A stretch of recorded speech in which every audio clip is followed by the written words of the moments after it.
રેટથી ઉપરની તરફ 200 અને 210ના બે ટાર્ગેટ હતા. સ્ટોકે ગઈકાલે પણ સારી મુવમેન્ટ બતાવી હતી. 196 અરાઉન્ડનો હાઈ હતો.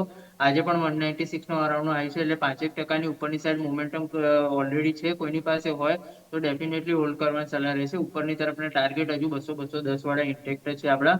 અને આજના આપણે સ્ટોકની વાત કરીએ તો આજનો સ્ટોક છે આપણો, જે રીતે તમે વાત કરી, બીએસસી લિમિટેડ છે. સારું એવું સ્ટોકે બ્રેકઆઉટ આપ્યું છે ઉપરની તરફ. બહુ મોટા કન્સોલિડેશન પછીનું બ્રેકઆઉટ સસ્ટેન થવાનો ટ્રાય કરી રહ્યો છે.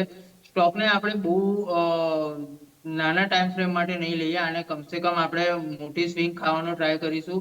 લગભગ આપણે 25 થી 30% ઉપરનું ટાર્ગેટ રહેશે. આમાં અત્યારે સ્ટોક 3100ની આસપાસ ટ્રેડ કરી રહ્યો છે. નીચે 2970 થી લઈને 3050 વાળો બેન્ડ છે, બાઇંગ ઝોન તરીકે વર્ક કરશે.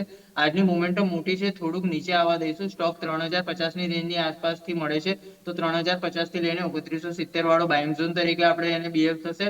2800નો એક એસએલ રાખીશું અને ઉપરમાં 4000ના લેવલ માટે આપણે લગભગ 8 થી 10 મહિનાના વ્યૂ માટે બીએસસીમાં ટુકડે ટુકડે બાય કરવું હોય અથવા તો પછી આ વ્યૂ લઈને જ કોઈને ઇન્વેસ્ટમેન્ટ કરવું હોય એ પર્પઝથી રહેશે. કેમકે સ્ટોકે જે રીતનું બ્રેકઆઉટ આપ્યું છે અને છેલ્લા આપણે બજેટ પછી જે રીતે મિડ કેપ સ્મોલ કેપમાં સ્વિંગ જોયા છે, એટલે ઇન્ટ્રાડે અને બહુ નાના ટાઈમ ફ્રેમ કરતા આપણે થોડું અગર મોટા ટાઈમ ફ્રેમ ઉપર મોટી ઓપોર્ચ્યુનિટી ટ્રાય કરીશું તો એમાં આપણા રિસ્ક રિવોર્ડ થોડું વધારે ફેવરેબલ બનતું હોય એ રીતનો સિનેરિયો ડેવલપ થાય છે.